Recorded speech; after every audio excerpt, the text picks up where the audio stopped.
Hanging out in Clay, New York, as we get ready to celebrate Thanksgiving here in Central New York, meeting someone new. And boy, what a season 17-year-old Jason Parkhurst Jr. had. 6 wins this past season in a sportsman championship at Brewerton. He's 17 now. This is his part-time job, working here at Henry's Headers and Exhaust Systems. He comes after school and does some stuff here. Started racing at age 5 in karts, did that till he was 12, did novice sportsman at 13.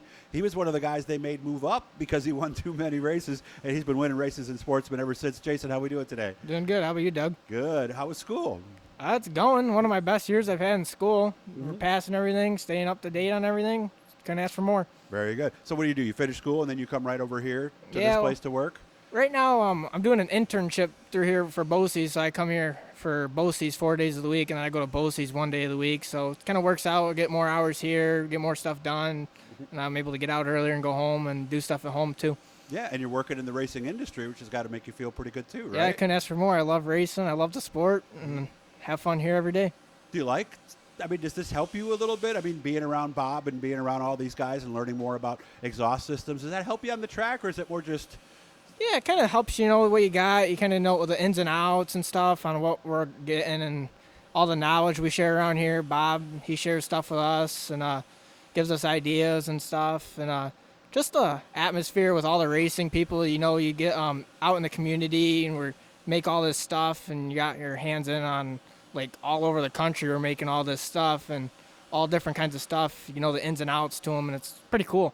I would imagine it is. And I would think there's also a little advice that comes here and there as Bob sees stuff on the track and everybody else sees you race, right?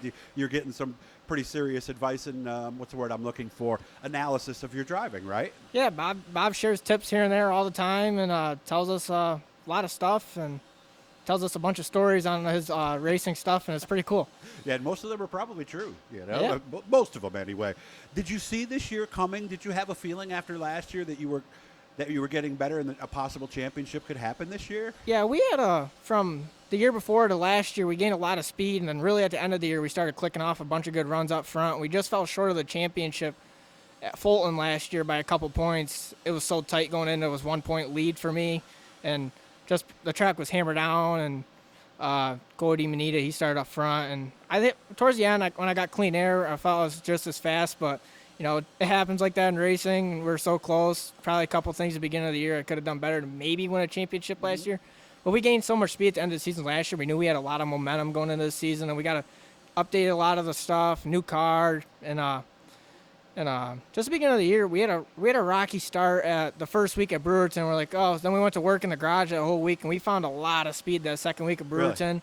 We were able to drive through the field and win, and then the week after that, we were able to win back-to-back races, and we were like, man, we got a good piece this year, and we just kept the good, consistent runs going all year at Brewerton. And honestly, the competition at Brewerton was really, really good because it came down to, like, the last 3 races. I was in 5th in points, but the whole top 5 was within, like, almost 20 to 30 points. Really, that close? Yeah, we were all so consistent. We're like, man, whoever wins this championship is going to be whoever can be the most consistent, finish up front. And luckily, we were just able to capitalize on that. We won another couple races back-to-back and finished up front the rest of the year, and I think that's what kind of helped us capitalize on that championship.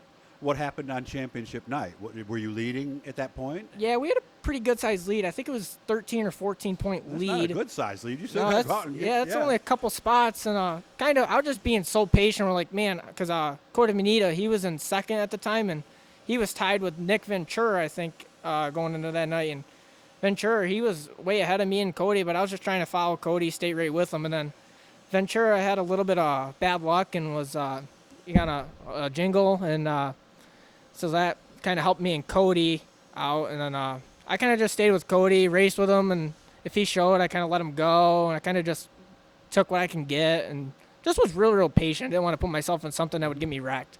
And I noticed, I've been there a couple times on Friday, really got a really good group of young sportsman drivers that are very competitive and seem to respect each other pretty well on the racetrack, too. Yeah, everyone on the Sportsman it's like a big family. Like, pretty much everyone out there. I noticed that. A lot of the people I raced out there, I grew up racing go-karts with, like Hunter Hollenbeck's one of them. I raced go-karts with him since I was pretty much 6. We raced go-karts all the way together, and we moved up with Sportsman all the time.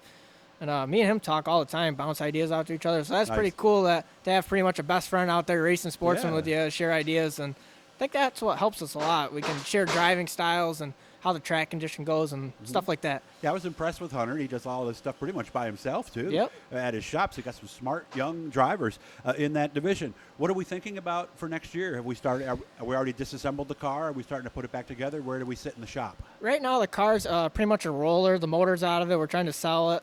And right now, we're kind of undecided on what we're doing, moving up to small block or staying sportsman. We're kind of undecided. Right now, we're leaning more towards staying sportsman just with like the sponsorship and financial Right. stuff right now, because moving up is just so much more money and Right. stuff where you can go race sportsman for way cheaper a week and maybe try and do another year, get another maybe good dominant year like we just had, keep the speed rolling into next year, and we'll probably keep the small block around just for here and there. We can maybe hit a couple big races towards the end of the year, and That we'll makes see how sense. that goes. Try it out and see, right? Yeah. And maybe bring it to Brewerton some nights since you like the track so much, Yep, right? because right now we have two cars because the dad raced small blocks, and I was able to get into it at Outlaw. We were able to qualify for that.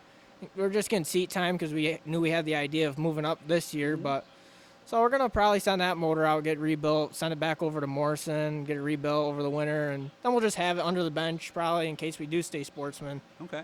Well, nice to meet you. I hope things go well for you. And now that we've done this, make sure you keep in touch. When you get your first win next year, you give me a shout. All We'll right. get you back on. We'll meet you out here or something. We'll make sure we get it done, okay? All right. Say hi to the family for me, okay? Yeah, And I will. hope you guys have a great Thanksgiving. You too. Guys, make sure to subscribe, turn on the notifications as we're here at Henry's Headers and Exhaust, chatting with some of the drivers and folks that build his stuff here in Clay, New York.